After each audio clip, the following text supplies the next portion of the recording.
Bom dia, boa tarde e boa noite. Meu nome é Eunice, tenho 72 anos hoje.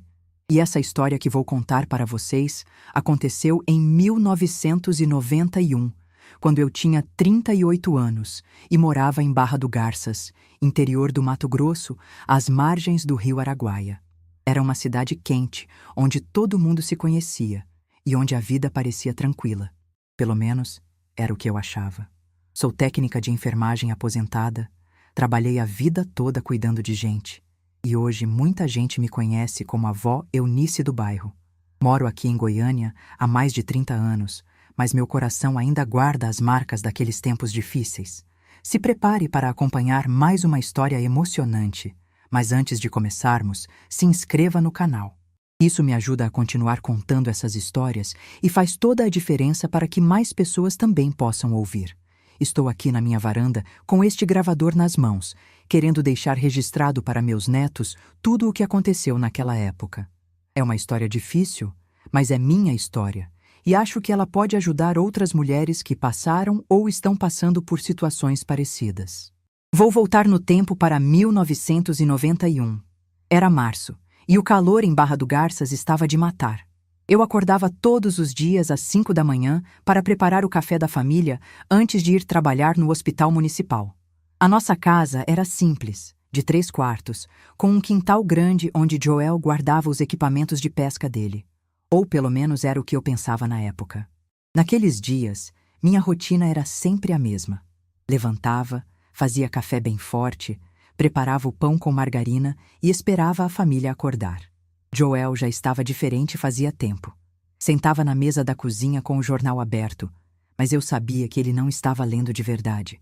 Ficava virando as páginas de um jeito mecânico, sem prestar atenção no que estava escrito. O silêncio entre a gente tinha virado uma coisa pesada, como aquele mormaço que tomava conta da cidade antes da chuva chegar. A Raquel, minha filha de 15 anos, estava naquela fase brava da adolescência. Todo dia era a mesma discussão. Ela reclamava que eu era chata demais, que não deixava ela sair, que não entendia a vida dela. E sempre terminava dizendo que o pai pelo menos deixava ela viver em paz. Aquilo doía em mim, mas eu tentava entender. Adolescente é assim mesmo, né? Sempre acha que a mãe é a vilã da história. O Daniel, meu caçula de 9 anos, era diferente. Era um menino carinhoso, sempre grudado em mim. Toda manhã, antes de eu sair para o trabalho, ele vinha me dar um abraço apertado e perguntava que horas eu ia voltar. Era meu porto seguro naquela casa, que estava ficando cada vez mais fria. No hospital, eu me sentia útil. Trabalhava há mais de 10 anos lá, conhecia todos os pacientes, sabia de cada história, de cada dor. Era técnica de enfermagem e gostava do que fazia. Cuidar das pessoas sempre foi minha vocação. Lembro que naquela época estava cuidando de Dona Maria, uma senhora de 80 anos que tinha quebrado o quadril. Ela sempre me dizia que eu tinha mãos de anjo, que meu jeito carinhoso fazia o remédio funcionar melhor. O doutor Leandro era o médico mais atencioso do hospital. Homem educado, recém-divorciado, sempre muito respeitoso comigo. Naquela manhã de março, ele me chamou no corredor e perguntou se eu estava bem. Disse que estava me achando preocupada, que meu jeito alegre de sempre estava meio apagado. Eu neguei. Disse que estava tudo normal, mas ele insistiu. Falou que se eu precisasse conversar, ele estava ali. Na época, achei que ele estava sendo apenas gentil, mas hoje entendo que minha angústia estava estampada no rosto. Porque a verdade é que alguma coisa estava errada em casa, e eu não conseguia botar o dedo na ferida. Joel estava estranho fazia meses. Desde que perdeu o emprego na usina de açúcar, por falta excessiva, ele andava com um jeito diferente. Era como se tivesse um segredo que não podia contar, e as pescarias dele tinham mudado de figura. Joel sempre gostou de pescar. Desde o começo do nosso casamento, ele fazia uma viagem por ano com os amigos. Ficava uns 5 ou 6 dias acampado na beira do rio, e voltava cansado e bronzeado, contando histórias de peixe grande que quase pescou e de cerveja quente que tomou demais. Só que nos últimos tempos isso começou a mudar. As pescarias ficaram mais frequentes.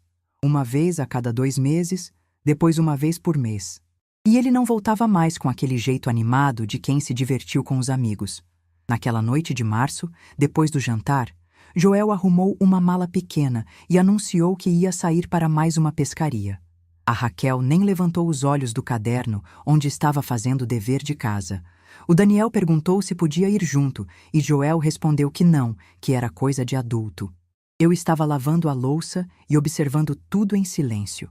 O que me chamou a atenção foi o jeito dele. Não tinha empolgação nenhuma. Não falou onde ia pescar, que tipo de peixe estava esperando encontrar. Não comentou sobre o tempo ou sobre a companhia. Só disse que ia ficar uns dias fora e que voltaria na quarta-feira. Era como se estivesse indo para um trabalho qualquer, não para um lazer. Ajudei ele a carregar a mala até o carro. Era uma Brasília branca que já estava ficando velha, mas ainda andava bem. Joel colocou a mala no porta-malas junto com uma caixa de ferramentas que eu nunca tinha visto ele levar para a pescaria. Quando perguntei sobre aquilo, ele disse que era para o caso de dar algum problema no motor do barco. Fez sentido na época, mas hoje sei que aquela foi a primeira mentira que ele me contou na cara e eu engoli. Ele me deu um beijo rápido no rosto, daquele sem carinho nenhum, mas por obrigação mesmo. E saiu. Fiquei ali parada, vendo as luzes vermelhas do carro sumirem na escuridão da rua. O Daniel veio me dar boa noite e eu o coloquei para dormir. A Raquel continuou no quarto dela, estudando ou fingindo que estudava. Voltei para a cozinha para terminar de arrumar a louça e foi aí que vi. Pela janela da pia, dava para ver o quintal inteiro. E lá no canto, embaixo da mangueira, estava a caixa de pesca do Joel. A caixa com as varas, os anzóis, as iscas, tudo o que um pescador precisa para pescar. Ali, parada, esquecida. Fiquei olhando para aquela caixa por um tempo que pareceu eterno. Como é que um pescador esquece os equipamentos de pesca? Era como um padeiro esquecer a farinha, um motorista esquecer a carteira de habilitação. Não fazia o menor sentido. Enxuguei as mãos no pano de prato e fui até o quintal. Abri a caixa e estava tudo lá, intocado. As varas estavam limpas, sem sinal de uso recente. Os anzóis brilhando como se fossem novos. As iscas artificiais organizadinhas, cada uma no seu lugar. Era como se aquela caixa não fosse usada há meses. Voltei para dentro de casa com uma sensação estranha no peito. Era uma mistura de confusão e medo, daqueles medos que a gente nem sabe direito do que tem medo. Deitei na cama, mas o sono não veio fácil. Ficei ali, olhando para o teto, tentando entender por que meu marido estava mentindo para mim. Eu nem imaginava que aquela seria apenas a primeira de muitas descobertas dolorosas que estavam por vir. Nem imaginava que minha vida, que parecia tão segura e previsível, estava prestes a virar de cabeça para baixo de um jeito que eu jamais poderia esperar. Peço desculpas antecipadamente se alguns detalhes estiverem um pouco confusos. São mais de 30 anos que se passaram e a memória da gente às vezes prega peças. Mas os pontos importantes, aqueles que mudaram minha vida para sempre, esses estão guardados aqui no meu coração como se fosse ontem. A quarta-feira chegou e passou como um fantasma, sem sinal do Joel. Eu estava no hospital, tentando me concentrar no trabalho, mas minha cabeça estava longe dali. Dona Maria, minha paciente do quadril quebrado, percebeu minha distração e perguntou se eu estava com algum problema. Inventei uma desculpa qualquer, disse que era só cansaço, mas por dentro estava roendo as unhas de nervoso. Cheguei em casa naquela tarde e as crianças já estavam me esperando. O Daniel veio correndo me abraçar, como sempre fazia, mas dessa vez ele perguntou onde estava o papai. Meu coração apertou, mas eu forcei um sorriso e disse que o papai tinha encontrado um lugar bom para pescar e ia ficar mais uns dias.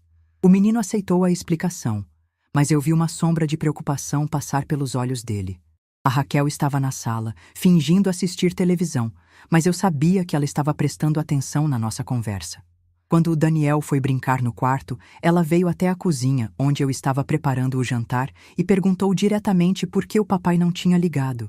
Eu disse que nem sempre tinha telefone nos lugares onde ele pescava, que era normal ficar sem notícias por alguns dias. Mas a verdade é que eu mesma estava me fazendo a mesma pergunta. Quinta-feira passou, sexta-feira também. Sábado chegou e eu já não conseguia mais esconder minha ansiedade. Limpei a casa inteira 2 vezes, lavei roupa que nem estava suja, organizei armários que já estavam organizados. Era meu jeito de tentar controlar o desespero que estava crescendo dentro de mim. No sábado à tarde, minha irmã Marta apareceu para tomar um café. Ela era 2 anos mais velha que eu, trabalhava como auxiliar administrativa na escola pública e sempre foi mais observadora que eu.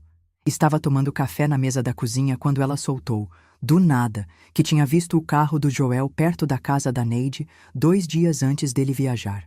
Neide era uma mulher divorciada que morava numa casa pequena do outro lado da cidade. Tinha uns 30 e poucos anos, era conhecida por ser bonita e independente. Eu conhecia ela de vista, sabia que trabalhava numa loja de roupas do centro, mas nunca tivemos intimidade nenhuma. E agora minha irmã estava me dizendo que viu meu marido perto da casa dela. Tentei não dar importância. Disse para a Marta que devia ter alguma explicação simples, que talvez Joel tivesse ido pedir informação sobre alguma coisa. Mas a semente da desconfiança foi plantada naquele momento. Minha cabeça começou a trabalhar, lembrando de todos os sinais estranhos dos últimos meses. As ausências frequentes, o jeito frio dele comigo, a falta de interesse pelas coisas de casa. Domingo chegou sem nenhuma notícia.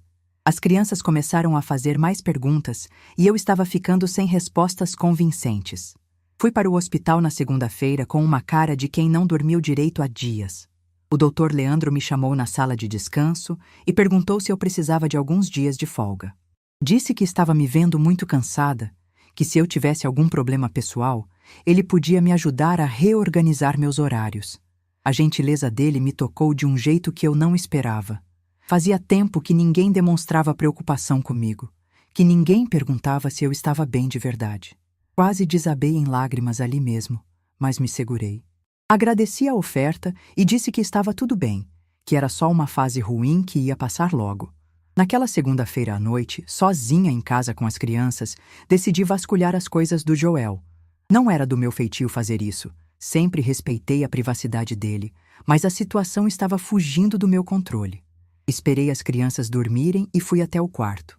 Abri as gavetas da cômoda dele com cuidado, tentando não bagunçar nada. Foi aí que encontrei os recibos de combustível. Estavam guardados numa caixinha junto com outras coisas pessoais dele. Eram recibos dos últimos meses. E quando comparei com os lugares que ele dizia que ia pescar, nada batia. Ele falava que ia para a região do Rio das Mortes, mas os recibos eram de postos na direção completamente oposta.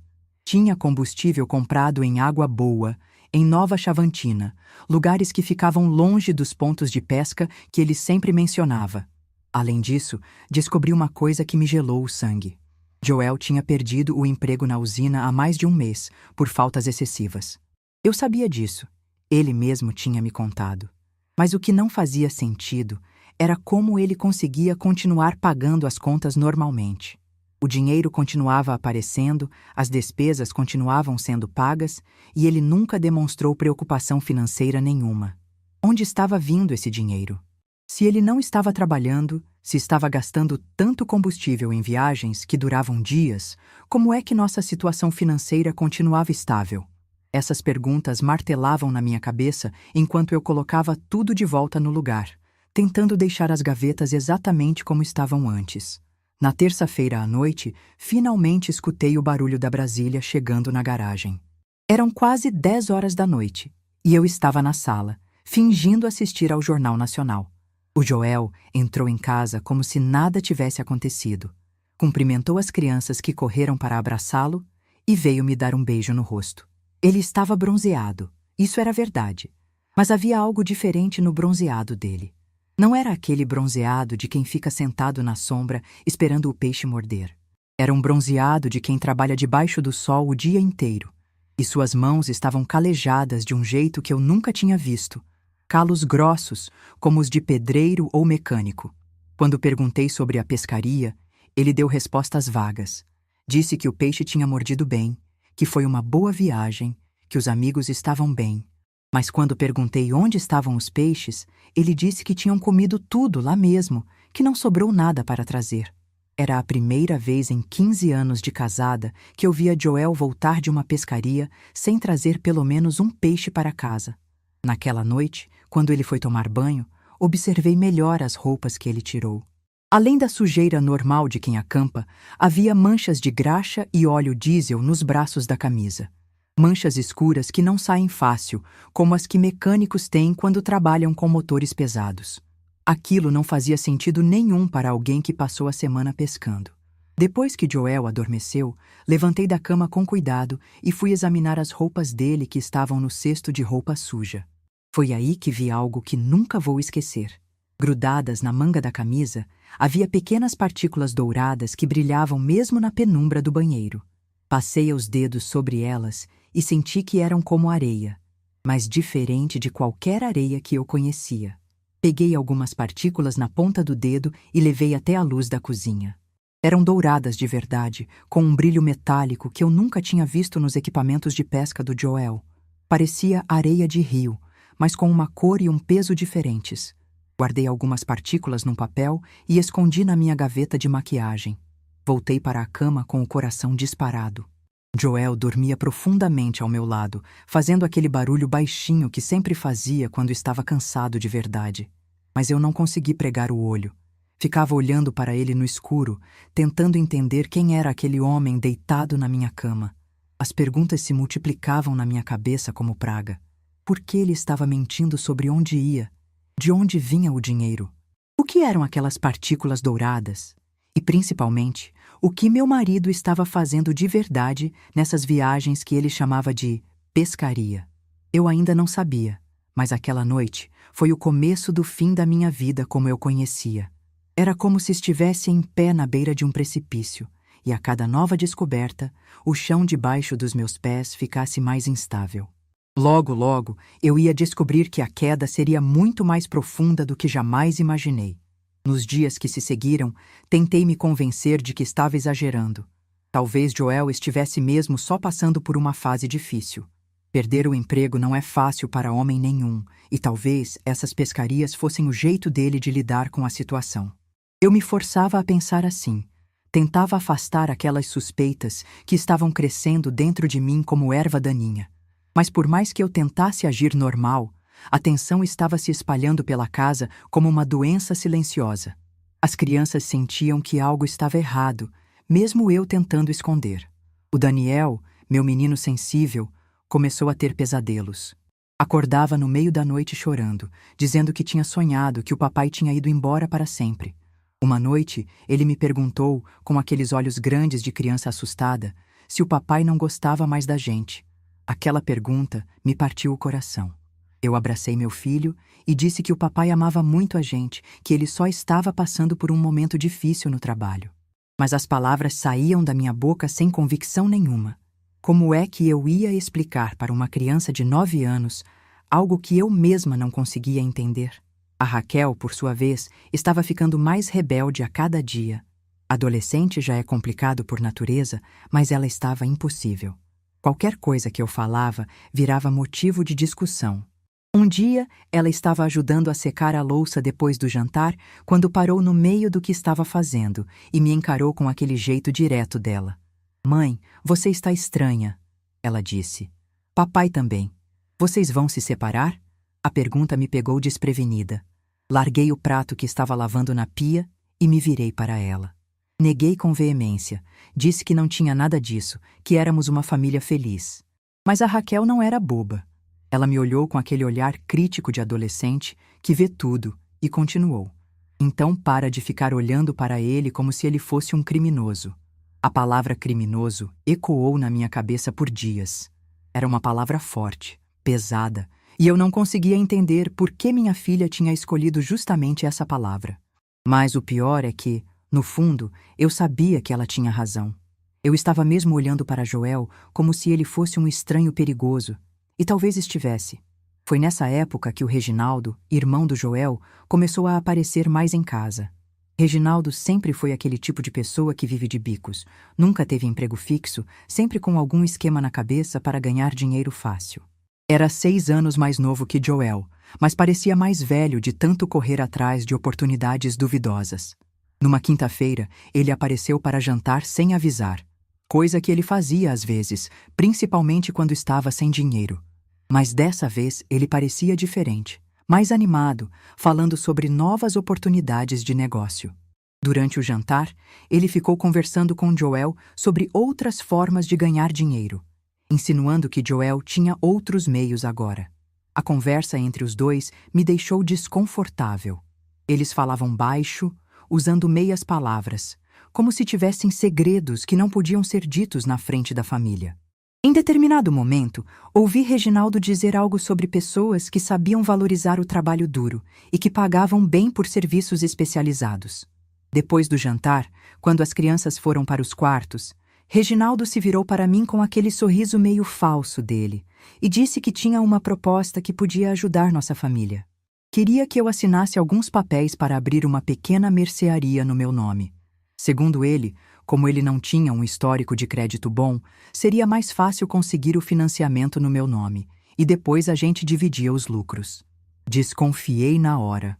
Nunca gostei muito do Reginaldo, sempre achei ele meio sem caráter, e agora ele vinha com essa história de sociedade. Disse que precisava pensar, que era uma decisão importante. Mas o que me assustou foi que Joel apoiou o irmão. Disse que era uma boa oportunidade, que eu devia considerar seriamente a proposta. Aquilo me deixou ainda mais desconfiada. Por que Joel estava apoiando uma ideia tão maluca? Por que ele queria que eu me envolvesse nos negócios duvidosos do irmão? Era como se eles estivessem tentando me puxar para dentro de alguma coisa que eu não conhecia. No hospital, eu estava cada vez mais dispersa. Cometia pequenos erros que nunca cometia antes. Esquecia de coisas importantes, andava com a cabeça nas nuvens. Os pacientes percebiam, os outros funcionários também. Dona Maria, minha paciente do quadril, disse que eu parecia uma pessoa preocupada demais para cuidar direito dos outros. Foi nessa época que a Ângela, minha melhor amiga, começou a ir me visitar no hospital durante os intervalos. Ângela trabalhava na prefeitura como secretária e sempre foi uma pessoa em quem eu confiava completamente. Éramos amigas há mais de 10 anos. Ela conhecia minha família, sabia dos meus problemas, era como uma irmã para mim. Numa dessas visitas, eu quase desabafei tudo para ela. Estava na ponta da língua contar sobre as suspeitas, sobre os recibos de combustível, sobre as partículas douradas na roupa do Joel, mas alguma coisa me segurou. Talvez fosse vergonha de admitir que meu casamento estava desmoronando, talvez fosse medo de que ela achasse que eu estava ficando maluca. O que me chamou a atenção foi que, sempre que eu mencionava o nome do Joel, a Ângela ficava meio desconfortável. Desviava o assunto rapidamente, mudava de conversa, parecia que não queria falar sobre ele. Na época, achei que era só impressão minha, mas hoje sei que havia uma razão para aquele desconforto. As semanas foram passando e eu tentava manter uma rotina normal. Acordava, fazia café, cuidava das crianças, trabalhava no hospital, voltava para casa, preparava o jantar. Era como se estivesse representando o papel de esposa e mãe feliz, mas por dentro estava me despedaçando de ansiedade. Joel continuava com as viagens, mas agora elas eram mais frequentes e mais longas. A cada volta, ele parecia mais distante, mais estranho. Não era mais o homem que eu tinha casado 16 anos antes. Era como se um impostor tivesse tomado o lugar dele e estivesse vivendo a nossa vida. Uma noite, depois de mais uma volta de viagem, Joel estava arrumando as coisas para sair novamente. Eu estava na cozinha lavando a louça do jantar quando ele veio me avisar que ia viajar de novo, dessa vez por mais de uma semana. Disse que essa seria a mais importante de todas as pescarias. O tom de voz dele quando disse isso me arrepiou. Não era empolgação de pescador. Era a voz de alguém que ia resolver alguma coisa definitiva, importante, perigosa talvez. Era a voz de quem estava se preparando para dar um passo grande, sem volta. Perguntei para onde ele ia dessa vez e ele deu a mesma resposta vaga de sempre. Região do Rio das Mortes, lugar bom para pescar, ia com os amigos de sempre. Mas eu já sabia que ele estava mentindo. Os recibos de combustível tinham me provado isso. Naquela noite, deitada na cama ao lado dele, tomei uma decisão que mudaria minha vida para sempre. Não podia mais viver naquela incerteza, naquela agonia de não saber com quem estava casada. Quando Joel saísse para essa pescaria que seria a mais importante de todas, eu ia descobrir de uma vez por todas o que ele estava fazendo. Ia seguir meu marido. Ia descobrir seus segredos, custasse o que custasse. Porque uma coisa eu sabia, se eu não fizesse alguma coisa logo, ia enlouquecer de vez. E meus filhos não mereciam ter uma mãe louca e um pai mentiroso. A decisão estava tomada. Agora era só esperar a oportunidade certa para colocar meu plano em prática. No domingo seguinte, Joel saiu para aquela que ele chamou de pescaria mais importante. Eu me despedi dele na porta de casa, como sempre fazia, mas dessa vez meu coração estava batendo tão forte que achei que ele ia escutar. Esperei ele sumir na esquina, entrei em casa e comecei a colocar meu plano em prática. Tinha passado a semana inteira planejando cada detalhe. Disse para as crianças que ia visitar a prima Neuza em Goiás, que ela estava doente e precisava de alguém para cuidar dela. A Raquel aceitou a explicação sem questionar muito, mas o Daniel ficou chateado. Queria ir junto, dizia que ia sentir saudade. Prometi que voltaria logo e que ia trazer um presente para ele. A parte mais difícil foi convencer a Marta a cuidar das crianças. Minha irmã era prática demais, sempre fazia 1000 perguntas antes de aceitar qualquer coisa. Quando falei que precisava viajar por uma semana, ela quis saber todos os detalhes. Onde eu ia, por que não podia levar as crianças, por que era tão urgente assim. No sábado à tarde, sentamos na varanda da casa dela para conversar. Marta estava descascando mandioca para o almoço de domingo quando resolvi contar pelo menos parte da verdade. Disse que estava desconfiada do Joel, que ele andava estranho, que precisava descobrir o que estava acontecendo. Eunice, tem certeza disso? Ela perguntou, parando de descascar a mandioca para me olhar bem nos olhos. E se você não gostar do que encontrar? Então pelo menos eu vou saber a verdade, respondi. E é melhor saber a verdade do que viver numa mentira para sempre. Marta me conhecia bem. Sabia quando eu estava determinada de verdade. E naquela tarde, ela viu que não adiantaria tentar me convencer do contrário. Concordou em ficar com as crianças, mas me fez prometer que ia ter cuidado, que não ia fazer nenhuma besteira. Na segunda-feira de manhã, bem cedo, coloquei uma mala pequena no carro e saí de Barra do Garças. Tinha anotado num papel as direções que consegui descobrir sobre a região onde Joel sempre dizia que ia pescar. Não tinha certeza se ia encontrar alguma coisa, mas precisava tentar. A viagem foi longa e solitária. Peguei a estrada de terra que levava para a região do Rio das Mortes, mas conforme os quilômetros passavam, comecei a questionar se estava fazendo a coisa certa. E se realmente fosse só uma pescaria? E se eu estivesse enlouquecendo de ciúme e paranoia? Parava nos postos de gasolina pelo caminho para perguntar sobre grupos de pescadores. Alguns frentistas lembravam de ter visto homens passando por ali, indo em direção ao rio, mas ninguém sabia dar informações muito precisas. Era como se eles passassem por ali como fantasmas, sem deixar rastros. Durante aquelas horas de estrada poeirenta, minha mente voava para o passado. Lembrava dos primeiros anos do meu casamento com Joel, quando ele era atencioso e carinhoso. Lembrava de quando a Raquel nasceu, como ele ficou emocionado segurando a filha recém-nascida nos braços. Lembrava do Daniel bebê, e de como Joel acordava de madrugada para me ajudar com as mamadeiras. Onde tinha ido parar aquele homem? Quando foi que ele se transformou nesse estranho frio e mentiroso que agora dividia a cama comigo? As lágrimas desciam pelo meu rosto enquanto eu dirigia por aquelas estradas empoeiradas, e eu não sabia se estava chorando pelo que tinha perdido ou pelo que tinha medo de descobrir. Dormi numa pousada simples na estrada na primeira noite. Era um lugar pequeno, com quartos básicos, mas limpo. A dona da pousada era uma senhora simpática que fez questão de preparar um jantar caseiro para mim. Durante a conversa, perguntei se ela conhecia a região do Garapu, e ela disse que sim, que era um lugar bonito, mas meio isolado, frequentado principalmente por pescadores. Na segunda manhã, continuei viagem em direção ao Garapu. A estrada ficou ainda pior, cheia de buracos e poeira. Meu carro, que já estava velhinho, reclamava a cada buraco, mas seguiu em frente. Eu estava determinada demais para desistir por causa de uma estrada ruim. Chegou um ponto em que a estrada simplesmente acabou. Cheguei numa comunidade ribeirinha pequena, com umas 10 casinhas espalhadas e um porto improvisado na beira do rio. Era ali que eu precisava conseguir um barco para continuar a busca.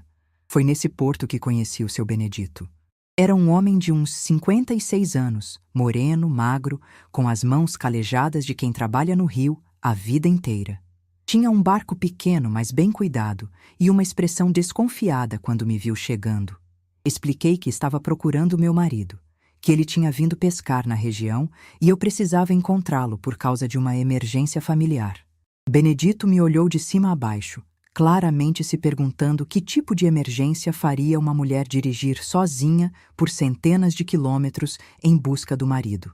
Inicialmente ele hesitou. Disse que a região era perigosa para a mulher andar sozinha, que era melhor eu voltar para casa e esperar meu marido aparecer. Mas havia algo na minha determinação que o convenceu. Talvez ele tivesse visto muitas histórias de mulher traída. Talvez entendesse que eu não ia desistir facilmente. Aceitou me levar rio acima em troca de uma quantia que era cara para mim, mas que eu paguei sem pestanejar. Enquanto preparava o barco, Benedito comentou uma coisa que me fez gelar. Muitos homens têm vindo para esses lados ultimamente, disse ele, ajustando o motor. Mas é engraçado. Nunca vejo ninguém voltar com peixe. E o barulho de motor que vem de lá não é de barco de pesca, não. Perguntei que tipo de barulho era e ele disse que parecia motor pesado, como de caminhão ou trator, coisa que não fazia sentido nenhum numa região de pesca. Aquilo confirmou minhas suspeitas de que Joel não estava pescando coisa nenhuma. A viagem de barco pelo rio foi tensa. Benedito remava em silêncio, concentrado, observando as margens com atenção. O rio estava baixo por causa da época do ano e dava para ver pedras e troncos que normalmente ficavam submersos. A paisagem era bonita, cheia de vegetação verde e pássaros, mas eu não conseguia apreciar nada. Minha cabeça estava focada no que eu ia encontrar. Depois de quase 2 horas navegando, começamos a escutar um barulho distante. Não era barulho de pássaro ou de água corrente. Era um som mecânico, constante, como de máquinas trabalhando. Benedito diminuiu a velocidade do barco e me olhou com uma expressão séria. À medida que nos aproximávamos, o barulho ficava mais alto e mais claro. Era definitivamente som de motores pesados, e havia uma fumaça no horizonte que não deveria estar ali. Fumaça escura, como de máquinas queimando diesel, subindo entre as árvores. Benedito parou o barco e me olhou diretamente nos olhos. "Dona, tem certeza que quer continuar?" sussurrou. "Porque o que tem ali na frente não é pescaria." Meu coração estava disparado, mas eu sabia que tinha chegado longe demais para desistir. Disse para ele que sim, que precisava ver com meus próprios olhos o que meu marido estava fazendo. Benedito balançou a cabeça, claramente achando que eu estava cometendo um erro, mas continuou remando em direção aos barulhos e à fumaça. Eu não fazia ideia do que estava prestes a descobrir, mas sabia que minha vida nunca mais seria a mesma depois daquele dia. Pedi para Benedito me deixar numa margem mais afastada, onde a vegetação era mais densa. Prometi que voltaria em algumas horas e paguei metade do combinado, guardando a outra metade para quando ele me trouxesse de volta. O homem estava claramente nervoso, mas respeitou minha decisão. Caminhei pela mata seguindo o som dos motores. A cada passo, o barulho ficava mais alto e mais estranho. Não era som de barco ou de motor de popa. Era algo pesado, constante, como máquinas industriais trabalhando sem parar. Meu coração batia tão forte que achei que todo mundo ia escutar. Quando cheguei perto o suficiente, me escondi atrás de uma árvore grande e espiei através dos galhos. O que vi me deixou sem ar. Não havia barracas simples de pescaria. Havia uma estrutura complexa, organizada, profissional. Geradores roncando, mangueiras grossas entrando no rio, motores de sucção funcionando, peneiras metálicas sendo agitadas por homens suados. Era como uma fábrica montada na beira do rio. Homens trabalhavam em turnos, cada um com uma função específica. Alguns operavam as máquinas que sugavam a areia do fundo do rio. Outros peneiravam o material. Outros ainda separavam alguma coisa que brilhava ao sol. Era uma operação grande, bem organizada, nada parecida com pescaria. E então eu vi Joel. Meu marido estava agachado ao lado de um painel elétrico, mexendo em fios e disjuntores, com a competência de quem fazia aquilo há muito tempo. Estava concentrado, sério, trabalhando como um profissional. Não havia uma vara de pesca sequer em todo aquele acampamento. Mas Joel não era o único rosto conhecido. José Luiz, irmão do prefeito da nossa cidade, chegou de barco no meio da tarde. Veio trazendo caixas de suprimentos e saiu carregando sacolas pesadas que os homens entregaram para ele com muito cuidado. Sacolas que brilhavam quando a luz do sol batia nelas. O que mais me chocou foi ver o padre Clemente, nosso padre da paróquia onde eu me casei, onde batizei meus filhos, onde rezava todo domingo. Ele estava lá, conversando com os homens, e vi quando pegou pequenos sacos nas mãos e fez o sinal da cruz sobre eles, como se estivesse abençoando. Aqueles sacos claramente continham ouro. Tirei a câmera descartável que tinha trazido na bolsa e consegui tirar algumas fotos. Mas o clique da câmera fez barulho e um dos homens olhou na minha direção. Tentei me abaixar mais, me esconder melhor, mas era tarde demais. Joel me viu. Nossos olhos se encontraram através da vegetação e o mundo parou. O rosto dele ficou branco como papel. Ele largou as ferramentas que estava segurando e veio caminhando na minha direção, devagar, como se estivesse se aproximando de um animal ferido. Eunice, ele sussurrou quando chegou perto. O que você está fazendo aqui? Não consegui responder. Estava em choque, tentando processar tudo o que tinha visto. Meu marido, o homem com quem eu vivia há 16 anos, estava envolvido numa operação de garimpo ilegal. Não estava pescando coisa nenhuma. Estava extraindo o ouro do rio de forma clandestina. Ele me puxou pelo braço, me afastando dos outros homens, e começou a falar baixo e rápido, como se estivesse desesperado. Eunice, você não entende. Isso é maior do que você imagina. Não é apenas garimpo. Tem muita gente poderosa envolvida. Pessoas que não brincam em serviço. Perguntei como ele podia fazer uma coisa daquelas, como podia mentir para mim por tanto tempo. Ele disse que começou pequeno, que era apenas alguns homens tirando um ouro extra do rio para complementar a renda, mas que foi crescendo, que pessoas importantes ficaram sabendo e quiseram entrar no negócio. Ele mencionou vagamente um homem de Cuiabá que financiava tudo, que tinha muito poder e muito dinheiro.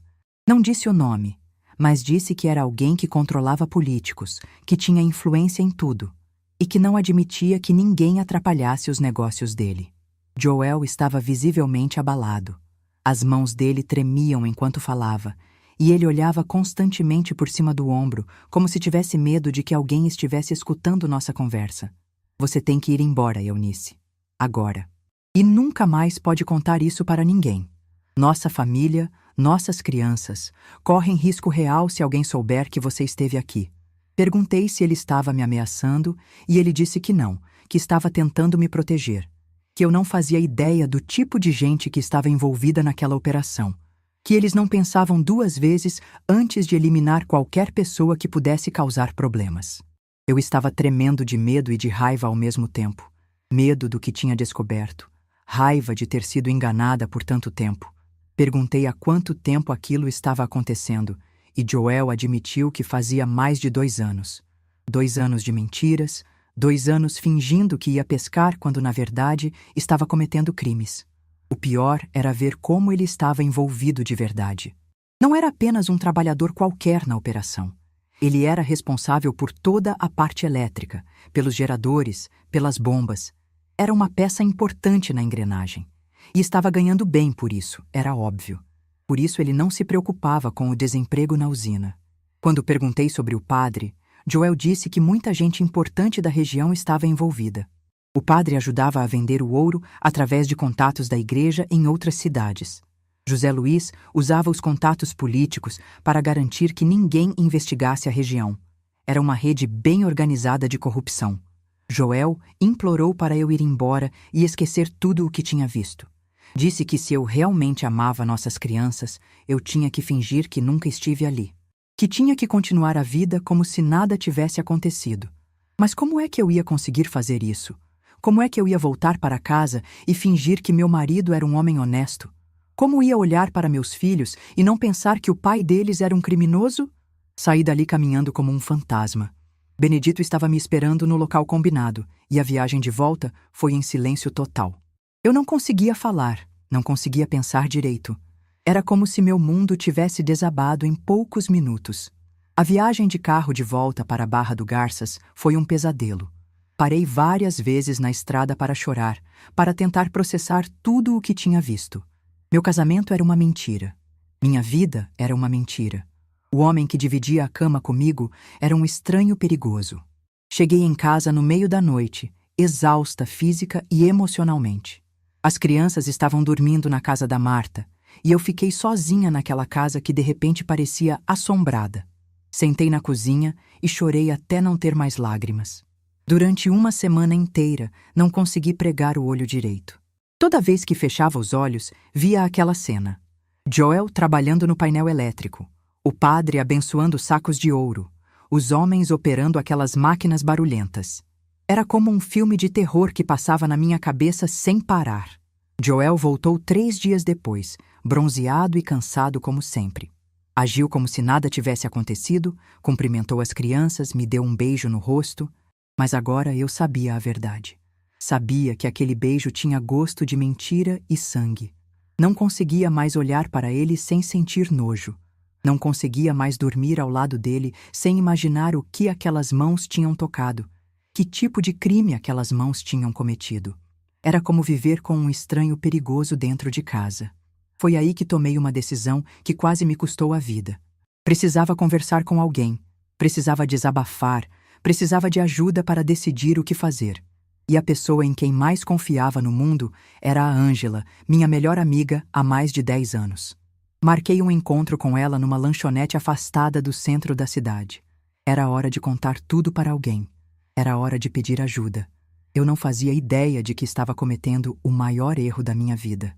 Marquei um encontro com a Ângela numa lanchonete pequena, no final da rua 7 de Setembro, longe do centro, onde a gente podia conversar sem ser incomodada.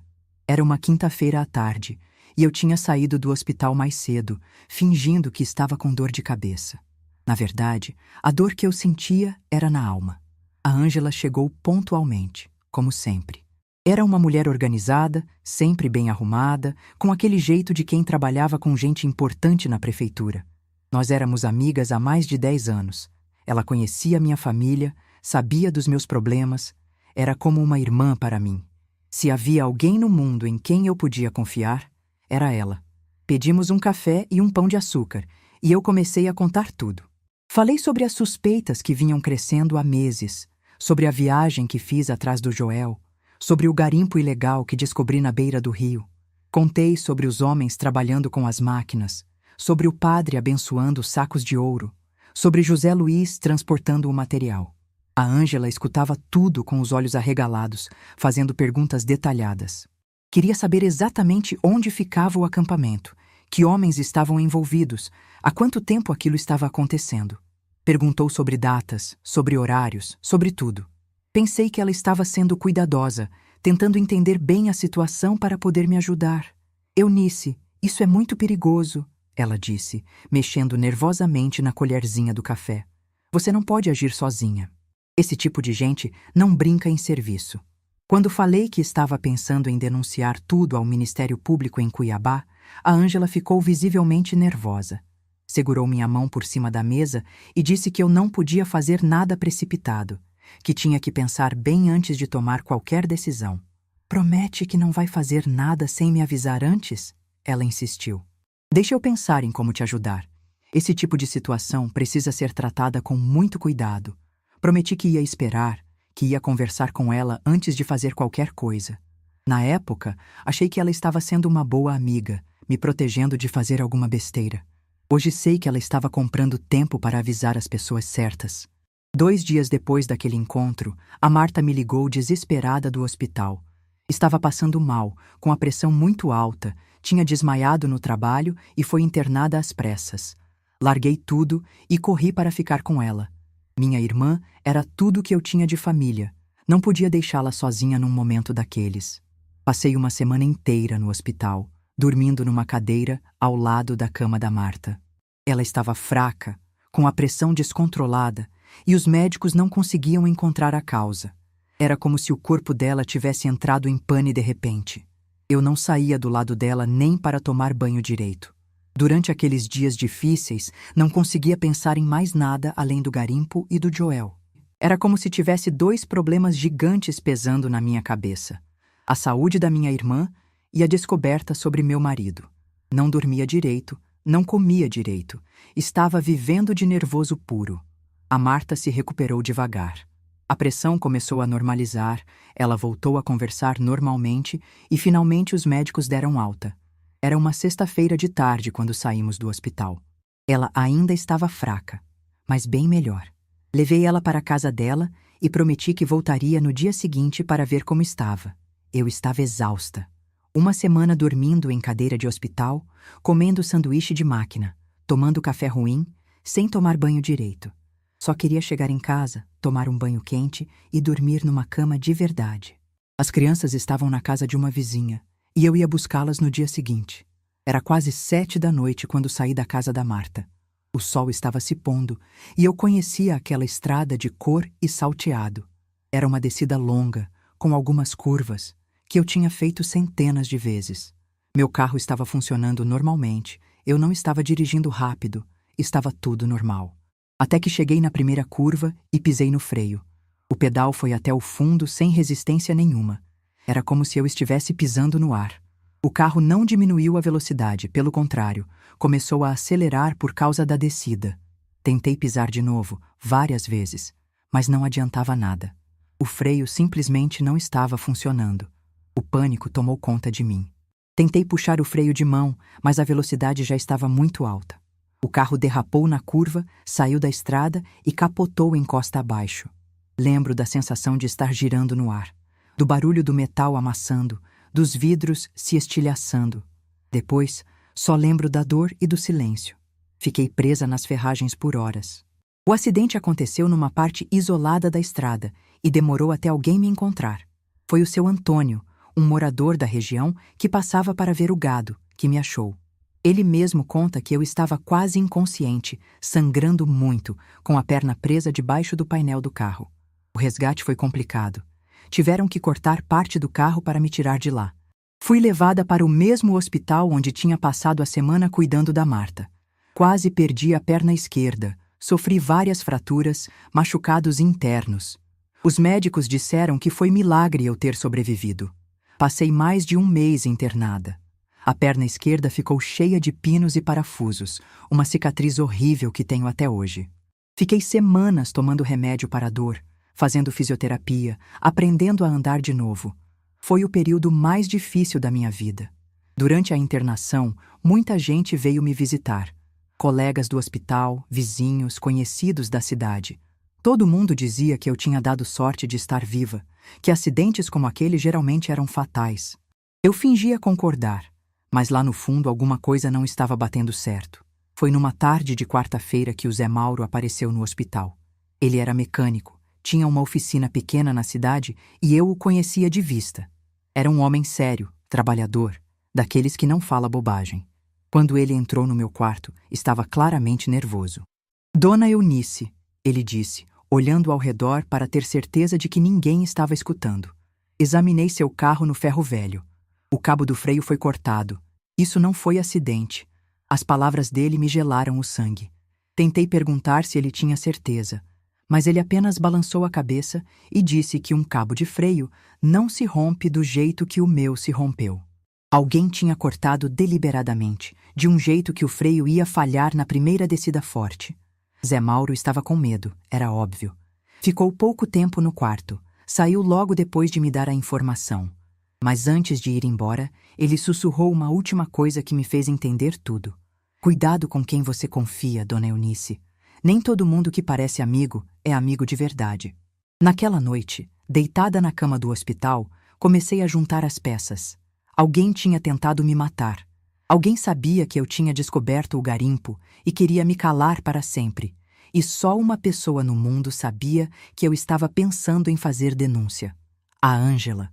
Minha melhor amiga, a pessoa em quem mais confiava, tinha me entregado para os criminosos. Ela sabia de tudo. Onde eu tinha ido, o que eu tinha visto, o que eu estava planejando fazer. E em vez de me ajudar, ela tinha me traído. Tentei ligar para a Ângela do telefone do hospital, mas ela não atendia. Deixei recado várias vezes, mandei dizer que era urgente, que precisava falar com ela. Quando ela finalmente me ligou de volta, a voz estava diferente. Nervosa, apressada, como se estivesse com medo. Disse que estava muito ocupada no trabalho, que não podia ir me visitar no hospital. Prometeu que ia aparecer assim que tivesse tempo, mas eu sabia que ela estava mentindo. Era a mesma voz que ela usava quando queria se livrar de algum compromisso chato. Foi aí que entendi o tamanho da enrascada em que eu tinha me metido. Não estava lidando apenas com meu marido criminoso. Estava lidando com uma rede de pessoas poderosas e perigosas, que não pensavam duas vezes antes de tentar matar quem atrapalhasse seus negócios. E agora eles sabiam que eu sabia de tudo. Depois de 3 semanas internada, a Ângela finalmente apareceu no hospital. Era uma quinta-feira de tarde, e eu estava na fisioterapia quando a enfermeira veio me avisar que tinha visita. Meu coração disparou na hora. Eu sabia que era ela, e sabia que aquela conversa ia ser dolorosa. A Ângela entrou no quarto com um buquê de flores pequeno e uma cara de quem estava forçando um sorriso. Parecia nervosa, inquieta, como se quisesse estar em qualquer lugar menos ali. Cumprimentou com aquele jeitinho formal de quem não sabe o que dizer, perguntou como eu estava me sentindo, comentou sobre o tempo, mas eu não estava para a conversa fiada. Olhei bem nos olhos dela e perguntei diretamente por que tinha demorado tanto para vir me ver. Por que não atendia meus telefonemas? Por que estava agindo como se eu fosse uma estranha? A Ângela tentou dar desculpas. Disse que estava muito atarefada no trabalho, que tinha problemas pessoais, que não estava conseguindo tempo para nada. Mas eu conhecia ela bem demais. Sabia quando ela estava mentindo, e naquele momento ela estava mentindo descaradamente. Ângela, perguntei com a voz mais fria que consegui fazer. Você contou para alguém sobre nossa conversa na lanchonete? Vi a cor sumir do rosto dela.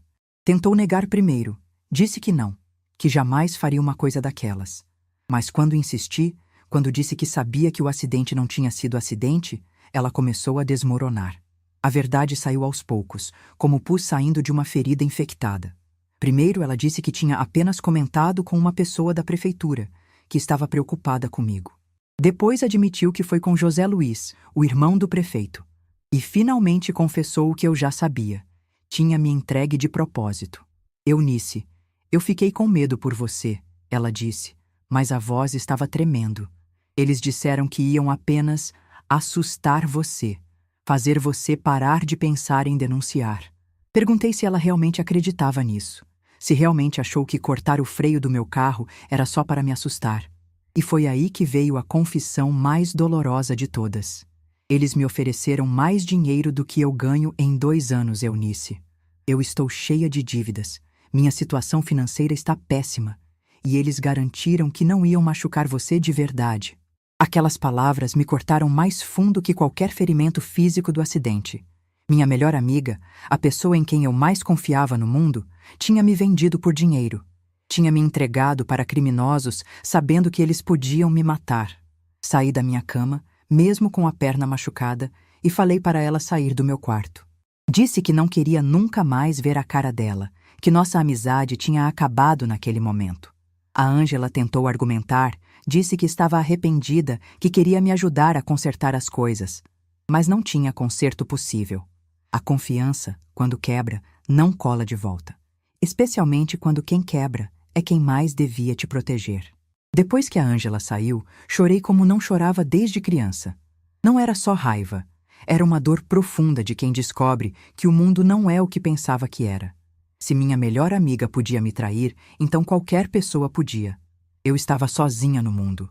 A Raquel, que vinha me visitar todo dia depois da escola, percebeu que alguma coisa tinha acontecido. Minha filha de 15 anos estava amadurecendo rapidamente com toda aquela situação. Ela via que eu estava diferente, mais fechada, mais desconfiada de tudo e de todos. Mãe, o que está acontecendo de verdade? Ela perguntou numa dessas visitas. Esse acidente não foi acidente, foi? E papai? Papai está envolvido em alguma coisa ruim? Era a primeira vez que ela fazia perguntas diretas sobre o pai. Antes, ela sempre defendia Joel, sempre achava que eu era muito dura com ele. Mas agora estava vendo com os próprios olhos que nossa família estava se despedaçando e queria entender por quê. Contei para ela parte da verdade. Disse que o pai estava envolvido com pessoas perigosas, que tinha mentido para nossa família, que estávamos correndo risco. Não entrei em detalhes sobre o garimpo. Ela era nova demais para entender a complexidade da situação. Mas disse que provavelmente íamos precisar sair da cidade. A Raquel recebeu a notícia com uma maturidade que me surpreendeu. Em vez de ficar brava ou assustada, ela segurou minha mão e disse que ia me ajudar no que fosse preciso. Que confiava em mim e sabia que eu estava fazendo o melhor para nossa família. Joel aparecia no hospital de vez em quando, sempre fazendo o papel de marido preocupado. Levava flores, perguntava sobre meu tratamento, conversava com os médicos. Para quem via de fora, era um homem dedicado cuidando da esposa acidentada. Mas quando ficávamos sozinhos, a máscara caía. Numa dessas visitas, ele se aproximou da minha cama e sussurrou bem baixo para ninguém mais escutar. Você precisa ficar quieta, Eunice. Por você, pelas crianças.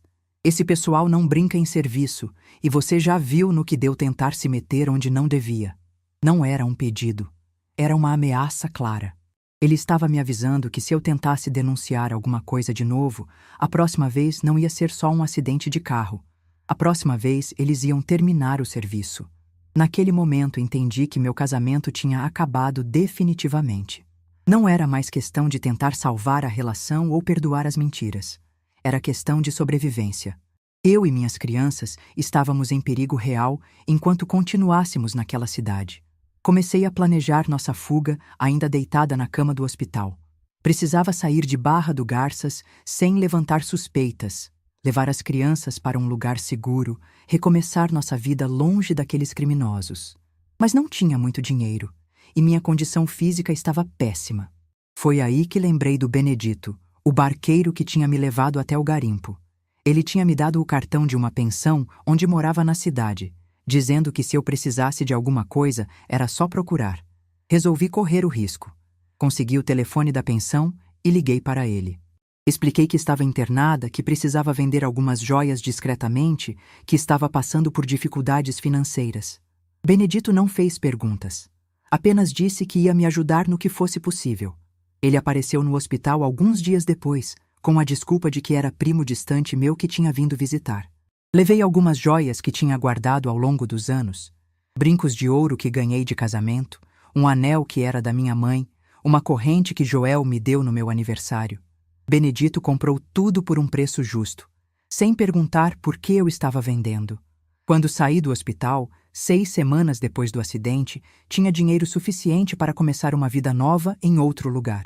Minha perna ainda doía muito, eu mancava e precisava usar bengala, mas estava viva. E estava determinada a continuar viva. Na minha primeira semana em casa, tentando me readaptar à rotina, vi uma cena que confirmou todos os meus medos. Estava na varanda, fazendo fisioterapia, quando vi o Reginaldo conversando com um homem bem vestido na esquina da nossa rua. O homem usava terno e dirigia um carro caro. Claramente não era da nossa região. Me escondi atrás da cortina e tentei escutar a conversa.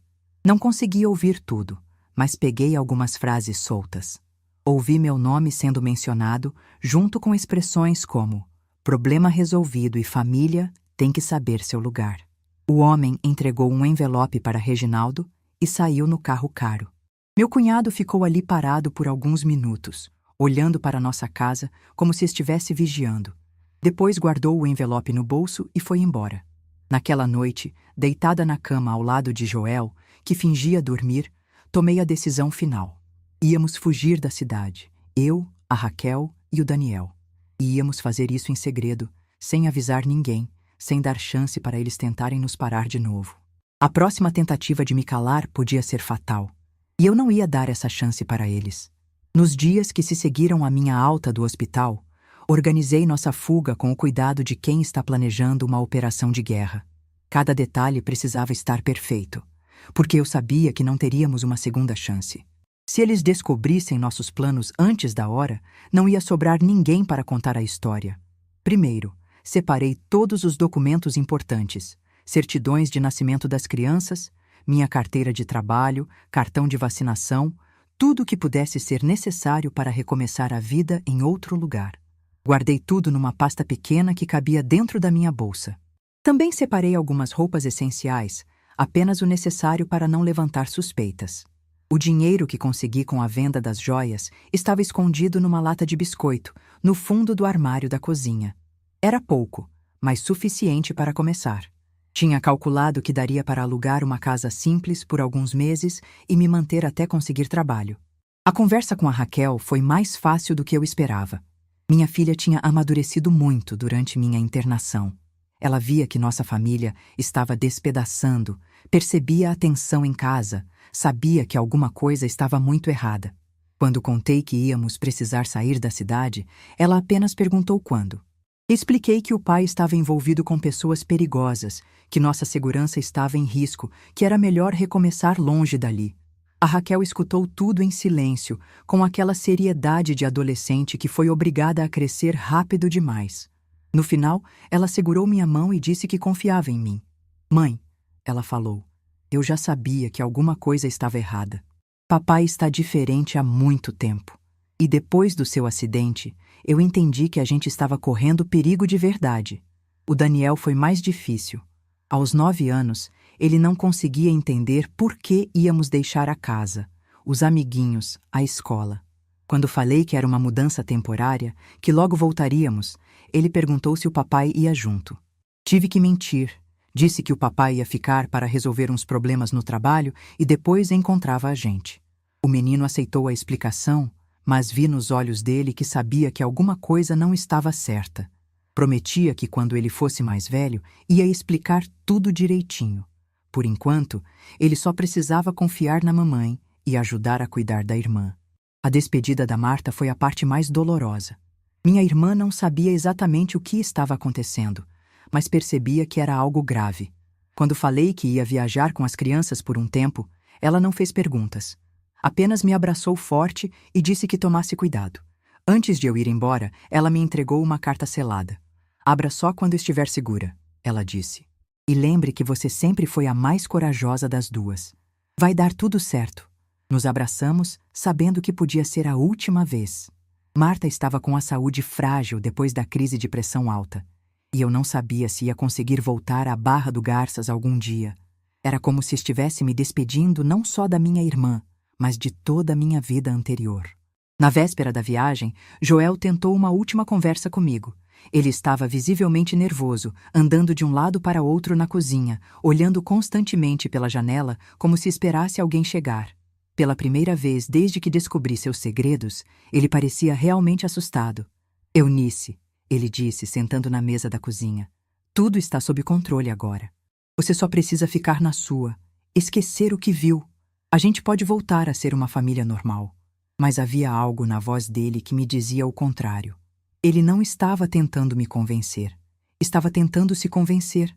Era como se estivesse repetindo palavras que alguém tinha mandado ele dizer. Perguntei se ele realmente acreditava que podíamos voltar a ser uma família normal depois de tudo o que tinha acontecido. Depois das mentiras, da traição, da tentativa de assassinato.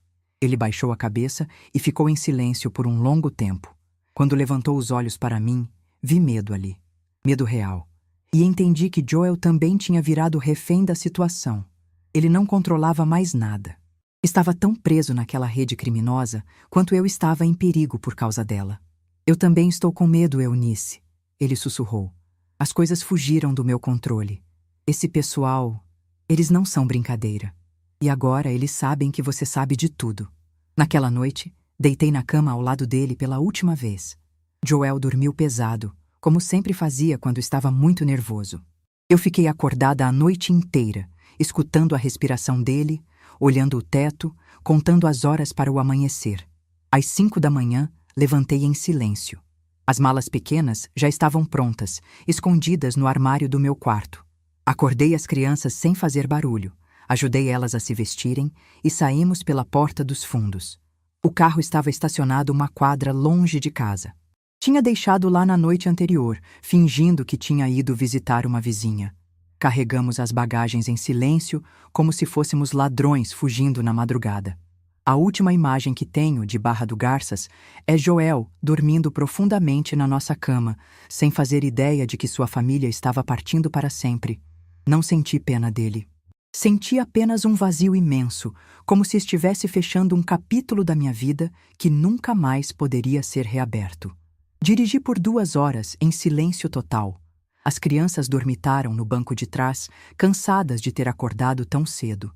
Eu mantinha os olhos na estrada, tentando não pensar no que estava deixando para trás. Quando o sol nasceu completamente e tivemos certeza de que já estávamos longe, parei numa cidadezinha para tomar café e acordar as crianças direito. Foi aí que abri a carta da Marta. Irmã, dizia a letra caprichada dela, sempre soube que você era mais corajosa do que eu. Proteja meus sobrinhos e se proteja. Quando tudo isso acabar, vamos nos reencontrar. Tenho certeza de que você vai fazer a coisa certa, como sempre fez. Te amo. Chorei lendo aquela carta. Chorei pela vida que estava deixando, pela família que estava perdendo, pela incerteza do futuro. Mas também chorei de alívio, porque pela primeira vez em meses senti que estava fazendo a coisa certa. Voltamos para a estrada com destino a Goiânia. Era uma cidade grande, onde podíamos nos perder no meio de tanta gente, onde podíamos recomeçar sem que ninguém soubesse nossa história. Já estávamos a mais de 300 quilômetros de Barra do Garças, quando escutei no rádio do carro uma notícia que me fez encostar no acostamento. O locutor estava falando sobre uma operação da Polícia Federal que investigava crimes ambientais na região do Araguaia. Meu coração disparou. Será que alguém tinha feito a denúncia que eu não tive coragem de fazer? Será que finalmente aqueles criminosos iam pagar pelo que fizeram? Ou será que era apenas uma investigação superficial que não daria em nada? Seja como fosse, uma coisa eu sabia: tinha feito a escolha certa ao sair de lá. Porque quando a polícia chegasse, quando as coisas começassem a desmoronar, eu e minhas crianças estaríamos longe e seguras. E pela primeira vez em muito tempo, consegui respirar fundo e sentir um pouco de paz. Os primeiros anos em Goiânia foram de reconstrução total. Chegamos na capital com quase nada além das roupas do corpo e uma esperança meio quebrada de que tudo ia dar certo. Aluguei uma casa pequena num bairro simples, de 2 quartos e uma cozinha minúscula, mas que era nossa. Pela primeira vez em muito tempo, as crianças podiam dormir sem medo. Consegui trabalho como cuidadora de idosos numa clínica particular. Não era a mesma coisa que trabalhar no hospital, mas minha experiência como técnica de enfermagem me ajudou muito. Os patrões gostavam do meu jeito carinhoso com os velhinhos, e logo consegui alguns trabalhos extras cuidando de pessoas em casa. A Raquel se adaptou à nova escola mais rápido do que eu esperava. Minha filha sempre foi inteligente, e em Goiânia ela descobriu que queria estudar psicologia. Dizia que queria entender como a mente das pessoas funciona, porque algumas fazem o bem e outras escolhem o mal. Eu sabia que nossa história tinha influenciado essa escolha dela. O Daniel, que eu achava que ia sofrer mais com a mudança, acabou sendo o mais resiliente. Fez amigos novos rapidinho, se interessou por questões de meio ambiente na escola e nunca mais perguntou quando o pai ia vir nos buscar. Era como se ele tivesse entendido, do jeito dele, que nossa vida anterior tinha ficado para trás para sempre. Durante esses anos, nunca falei publicamente sobre o que tinha acontecido em Barra do Garças. Mas antes de fugir, eu tinha deixado algumas evidências estrategicamente colocadas com ribeirinhos confiáveis da região. Fotos que tirei, anotações sobre datas e locais, descrições do que vi. Deixei tudo com pessoas simples, mas honestas, que sabiam que um dia aquilo podia ser importante. Nossa vida era modesta, mas digna. Não tínhamos muito dinheiro, morávamos numa casa alugada, comprávamos roupa em brechó. Mas éramos livres. Podíamos dormir tranquilas, as crianças podiam brincar na rua, eu podia trabalhar sem olhar por cima do ombro o tempo todo. Em 1995, numa tarde qualquer de terça-feira, eu estava em casa preparando o almoço, quando a notícia apareceu na televisão. O Daniel estava fazendo o dever de casa na mesa da cozinha, a Raquel estava no quarto estudando e eu estava descascando batata quando ouvi o apresentador falar uma coisa que me fez parar tudo. Operação da Polícia Federal desmantela esquema de garimpo ilegal no Mato Grosso, ele anunciou. Larguei a faca na pia e corri para aumentar o volume da televisão. As imagens que apareceram na tela me fizeram sentar no chão da sala. Era exatamente o mesmo local onde tinha encontrado Joel 4 anos antes. Os mesmos motores, as mesmas mangueiras, a mesma estrutura criminosa que eu tinha visto com meus próprios olhos. Um por um, fui vendo os nomes sendo citados na reportagem. José Luiz Alencar, irmão do prefeito, preso em flagrante no momento da operação. Padre Clemente, entregue pela própria Igreja Católica, depois que denúncias chegaram ao bispado. Reginaldo Moreira, cunhado de Joel, indiciado por lavagem de dinheiro e associação criminosa. E, finalmente, o nome que eu esperava e temia ouvir ao mesmo tempo: Joel Moreira, eletricista, apontado como responsável pela infraestrutura elétrica da operação criminosa. Mas a notícia mais importante veio depois. O repórter revelou que o verdadeiro chefe de tudo era Osvaldo Ferreira Nunes, um empresário rico da região que tinha madeireira, fazendas e influência política. Segundo a investigação da Polícia Federal, ele comandava uma rede complexa de lavagem de dinheiro que incluía garimpo ilegal, exploração de madeira e financiamento de campanhas políticas.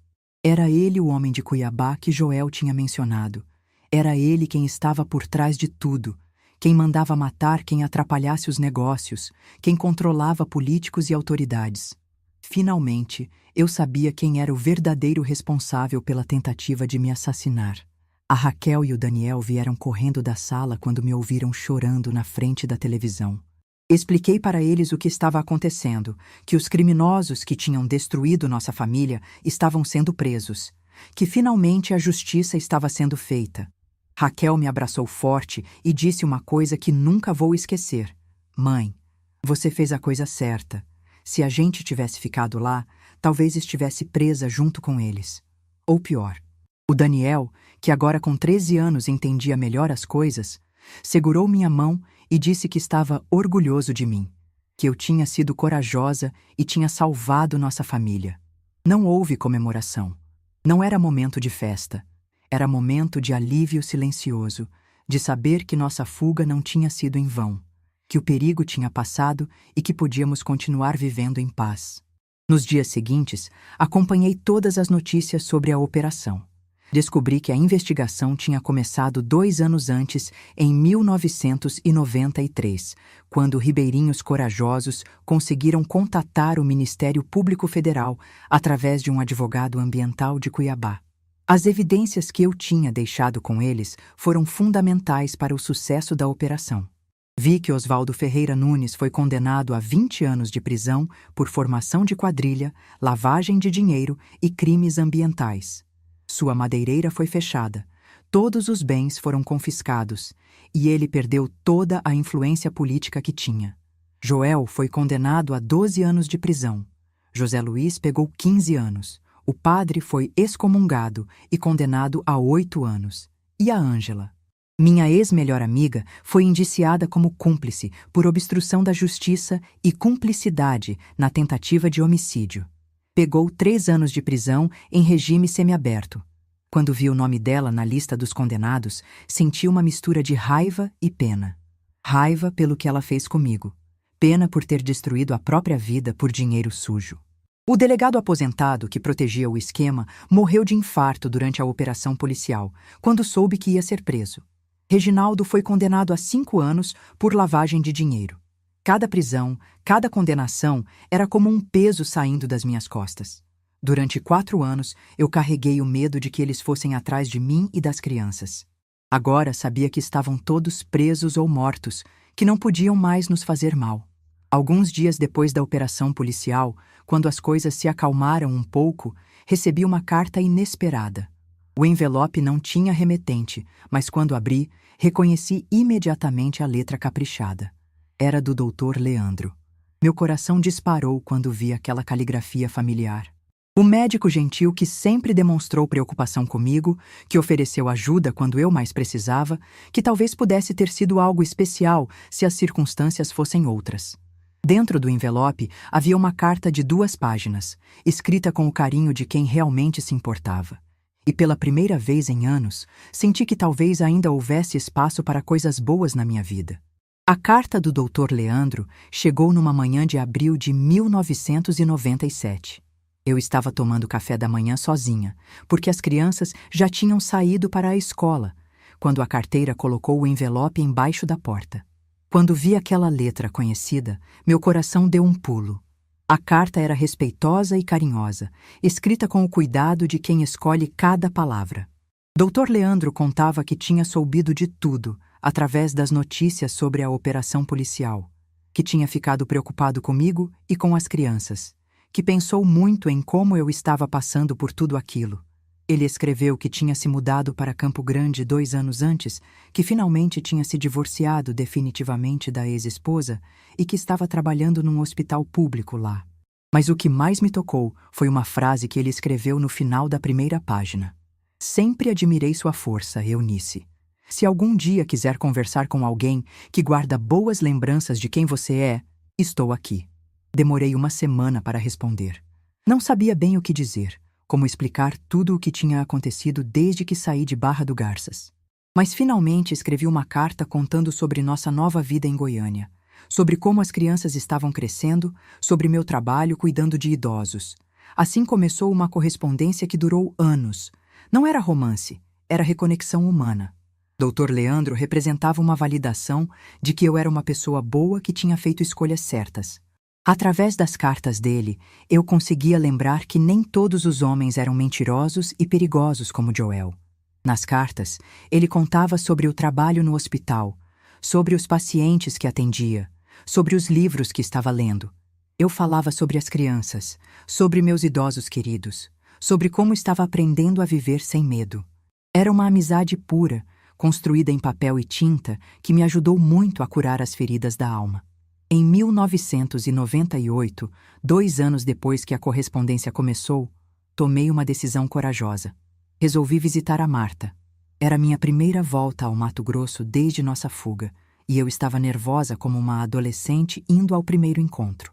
Marta agora tinha 66 anos e a saúde mais frágil. A crise de pressão alta que ela teve na época da minha internação tinha deixado sequelas.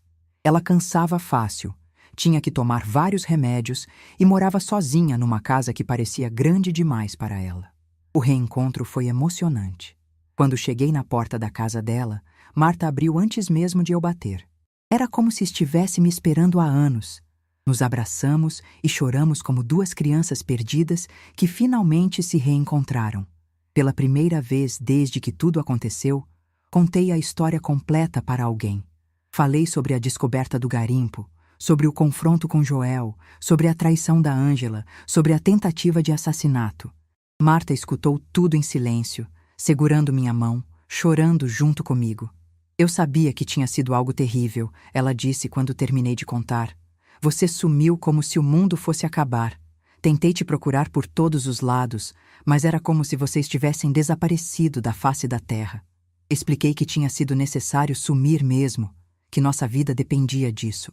Que se tivéssemos ficado, talvez não estivéssemos vivas para contar a história.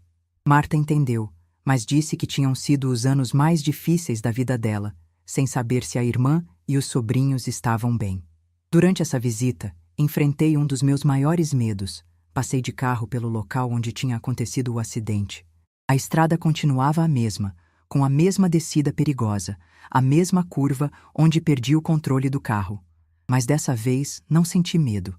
Senti apenas uma tristeza distante, como quem olha uma foto antiga de alguém que já morreu. A Eunice, que quase morreu naquela curva, era uma mulher diferente. Era uma mulher ingênua, que acreditava que o mundo era seguro, que as pessoas eram boas, que a família era sagrada.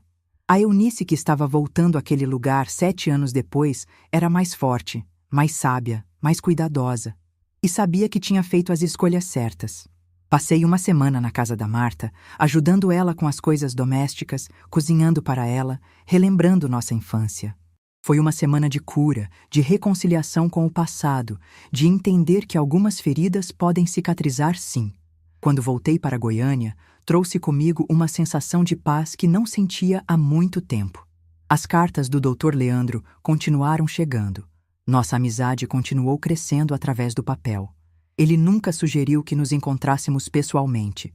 Nunca fez investidas românticas. Era respeitoso demais para isso. Sabia que eu ainda estava me curando. As crianças cresceram bonitas e saudáveis. A Raquel se formou no ensino médio e conseguiu entrar na universidade para estudar psicologia. O Daniel virou um rapaz estudioso, interessado em geografia e questões ambientais. Às vezes, eu os olhava e pensava em como tínhamos sido sortudas de conseguir recomeçar. Em 2003, 8 anos depois da operação policial, soube que Oswaldo Ferreira Nunes tinha morrido na prisão. Teve um problema cardíaco e não resistiu. Joel também morreu alguns anos depois, em 2018, sem nunca ter pedido perdão ou tentado contato com as crianças. Quando soube da morte dele, não senti nem raiva nem alívio. Senti apenas uma indiferença total, como se estivessem me falando sobre um estranho qualquer. Joel tinha morrido para mim no dia em que descobri quem ele realmente era.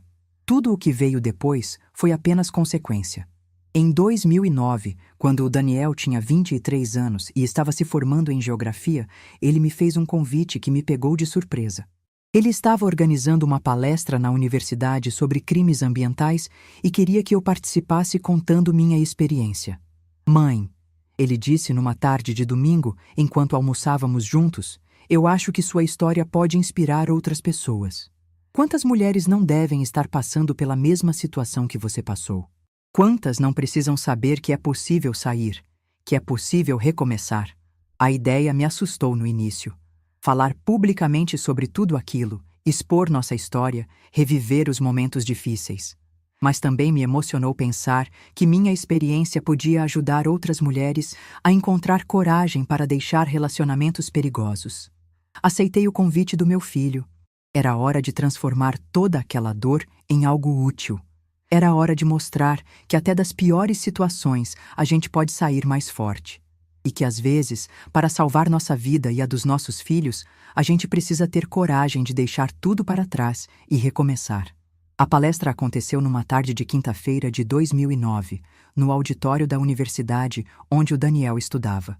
O tema era Impactos Sociais dos Crimes Ambientais, e havia cerca de 80 jovens universitários na plateia. Quando cheguei lá e vi toda aquela gente esperando para me ouvir, quase desisti. Meu coração batia tão forte que achei que todos iam escutar. O Daniel me apresentou como sua mãe, uma sobrevivente que tinha experiência real com crimes ambientais e suas consequências familiares. Não mencionou nomes, não deu detalhes específicos. Apenas disse que eu tinha uma história importante para contar.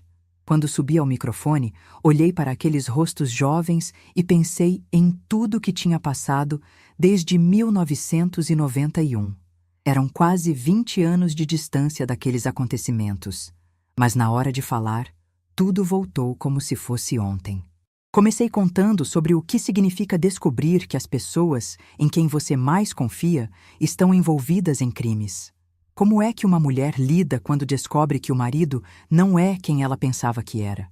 Falei sobre a sensação de ter sua vida inteira virada de cabeça para baixo em questão de minutos.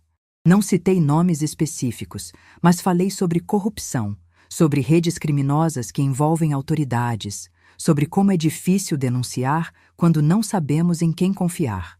Expliquei como crimes ambientais destroem não só a natureza, mas também as famílias das pessoas envolvidas. A plateia estava em silêncio total. Alguns estudantes estavam visivelmente emocionados. Quando falei sobre a decisão de deixar tudo para trás para proteger meus filhos, vi lágrimas nos olhos de várias pessoas. Falei sobre coragem de verdade. Não aquela coragem de filme, mas a coragem do dia a dia. A coragem de admitir que estava errada sobre alguém. A coragem de sair da zona de conforto para salvar a vida das crianças. A coragem de recomeçar do zero numa cidade estranha, sem dinheiro, sem família, sem amigos. Expliquei para eles que fazer a coisa certa tem um preço alto, que às vezes perdemos tudo o que construímos para poder olhar no espelho sem sentir vergonha, que às vezes escolher o lado certo significa ficar sozinha, porque muita gente prefere fingir que não vê o que está acontecendo. Mas também falei sobre recomeçar, sobre como é possível construir uma vida nova, mesmo quando parece que tudo acabou, sobre como meus filhos me deram força para continuar quando eu queria desistir, sobre como descobri que era mais forte do que imaginava. Quando terminei de falar, o silêncio durou alguns segundos. Depois começaram os aplausos. Não era aquele aplauso educado de palestra chata. Era um aplauso emocionado de quem tinha sido tocado de verdade. Várias pessoas vieram conversar comigo depois da palestra. Uma menina de uns 20 anos me contou que o pai dela estava envolvido em corrupção na prefeitura da cidade dela e que ela não sabia o que fazer com essa informação. Um rapaz disse que a família inteira sabia que o avô estava fazendo negócios ilegais, mas todos fingiam que não sabiam.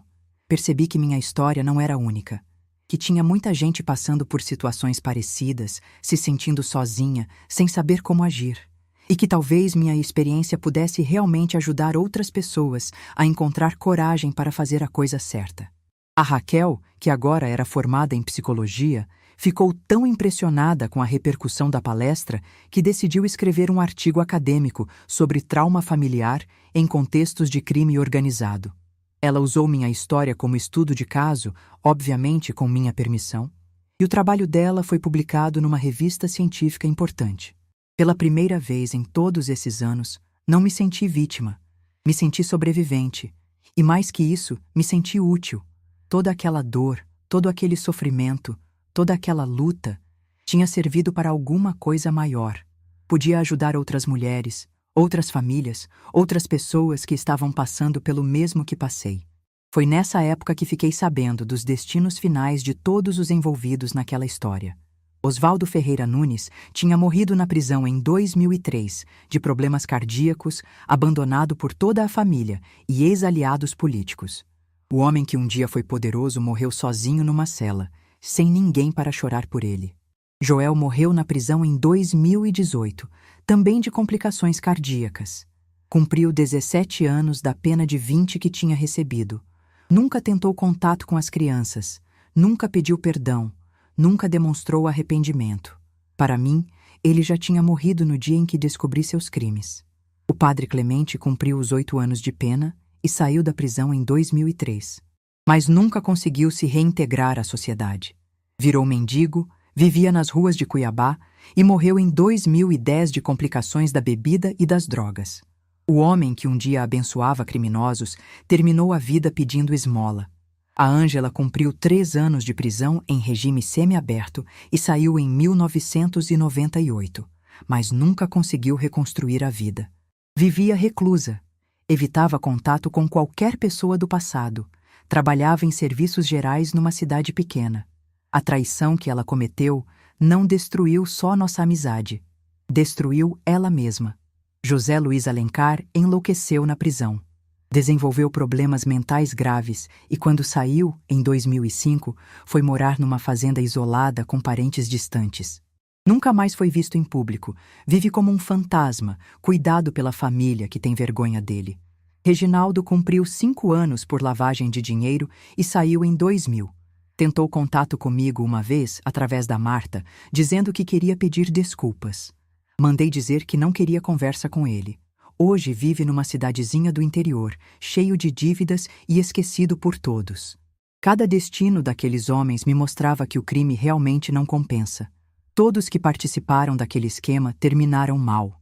Perderam família, dinheiro, dignidade, saúde.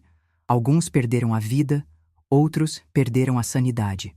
Depois daquela palestra, recebi vários convites para falar em outras universidades, em grupos de mulheres, em organizações que trabalham com vítimas de violência doméstica.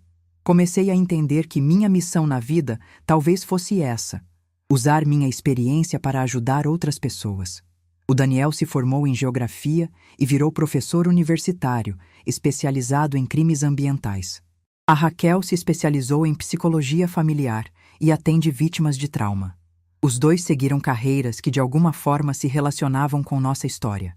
Era como se nossa experiência tivesse moldado não só nossa sobrevivência, mas também nosso propósito.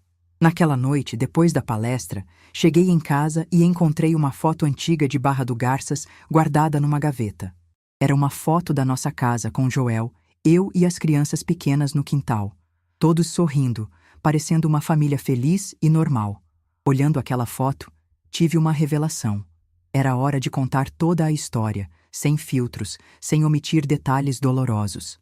Era hora de deixar registrado para as futuras gerações que, mesmo nas situações mais desesperadoras, é possível encontrar uma saída. Meus netos, que ainda nem tinham nascido, precisariam saber de onde vinham. Precisariam entender que coragem não é não ter medo, mas fazer o que é certo, mesmo tendo medo. E que, às vezes, para salvar quem amamos, precisamos ter força para deixar para trás tudo o que conhecemos. A história estava longe de terminar. Na verdade, estava só começando a ser contada de verdade. E aqui estou eu, 34 anos depois, completando essa gravação na varanda da minha casa em Goiânia. São 7 horas da manhã de um sábado de 2025. O sol está nascendo entre as árvores do meu quintal e eu posso ouvir os passarinhos cantando. É uma manhã bonita, dessas que fazem a gente agradecer por estar viva. Minha casa hoje é pequena, mas aconchegante, cheia de plantas que eu mesma cuido, fotos da família espalhadas pelas paredes, livros que a Raquel me dá de presente. É uma casa de vó mesmo, com cheiro de café sempre fresco e bolachas caseiras no pote da cozinha. A Raquel hoje tem 49 anos e é uma psicóloga respeitada aqui em Goiânia. Ela trabalha numa clínica especializada em atendimento a vítimas de violência doméstica e sempre diz que nossa história foi o que a levou para essa área. É mãe de 2 filhos lindos, o Pedro, de 15 anos, e a Sofia, de 12, que são a alegria da minha vida. O Daniel tem 43 anos, é professor universitário e ativista ambiental. Casou com uma bióloga maravilhosa, a Cristina, e eles têm uma filha de 8 anos, a Beatriz. Ele continua trabalhando com questões de preservação ambiental e sempre diz que nossa experiência o ajudou a entender como crimes contra a natureza destroem famílias inteiras. Os 2 me visitam regularmente. Todo domingo almoçamos juntos e é nesses momentos que eu me sinto mais rica do mundo. Ver meus filhos crescidos, felizes, com suas próprias famílias, me faz lembrar que cada sacrifício valeu a pena. A Marta morreu em 2019, aos 88 anos. Passou os últimos anos da vida numa casa de repouso aqui perto e eu ia visitá-la todo dia. Nos últimos tempos, ela havia desenvolvido Alzheimer e nem sempre me reconhecia, mas nos momentos de lucidez, ela segurava minha mão e dizia que estava orgulhosa de mim. Morreu dormindo, sem sofrimento, e eu estava ao lado dela. O Dr. Leandro continua escrevendo. Ele enviuvou em 2020, depois de um casamento longo e feliz, e agora mantém correspondência esporádica comigo. Nunca nos casamos, nunca nos envolvemos romanticamente, mas existe um carinho genuíno entre nós que resiste ao tempo. Às vezes penso que, se as circunstâncias tivessem sido outras, talvez pudéssemos ter sido felizes juntos. Mas a vida é feita de escolhas, e cada um seguiu seu caminho.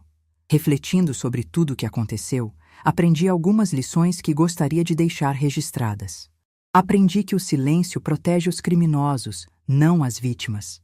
Que quando a gente se cala diante do mal, está sendo cúmplice dele. Aprendi que coragem não é não ter medo. É fazer o que precisa ser feito mesmo com medo. Aprendi que recomeçar não é fracasso, é sabedoria. Aprendi que nem sempre as pessoas são quem parecem ser. Que às vezes quem mais amamos é quem mais pode nos machucar.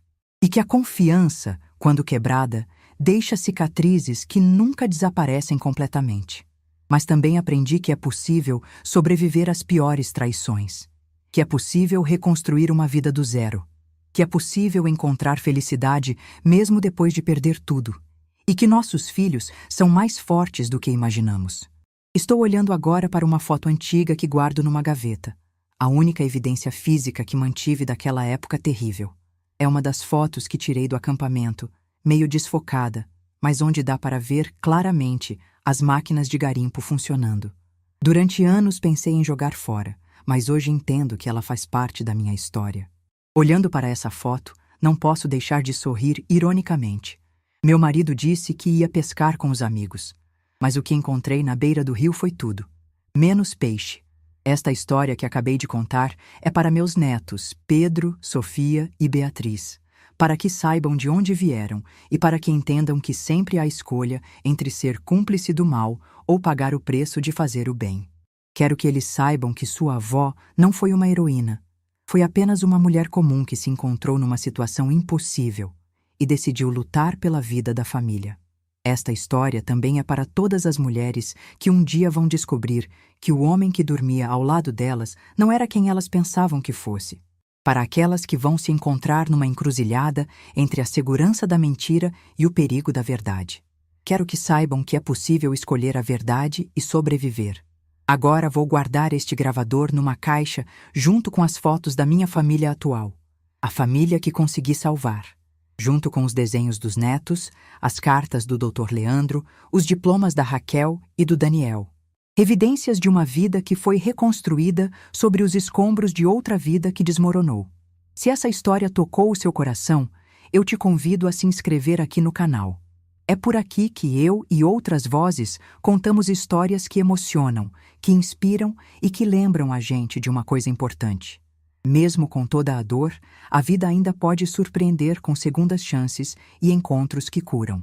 Deixe seu like, compartilhe com alguém que você ama e me ajuda a fazer essa mensagem chegar a mais pessoas. A gente pode sim espalhar mais amor e esperança. Juntos. Para você que passou por uma situação parecida com a minha, ou conhece alguém que está vivendo algo assim, deixe sua história aqui nos comentários. Não precisa dar nomes, não precisa dar detalhes que possam te comprometer. Mas compartilhe sua experiência, sua dor, sua superação. Porque às vezes, saber que não estamos sozinhas é o primeiro passo para encontrar forças para a mudança. Hoje sei que não salvei apenas meus filhos naquele dia em que saí de Barra do Garças. Salvei a mim mesma. E aprendi que às vezes, para pescar a verdade, é preciso estar disposta a se afogar nas águas do rio Araguaia. Vai ser uma honra dar voz à sua história.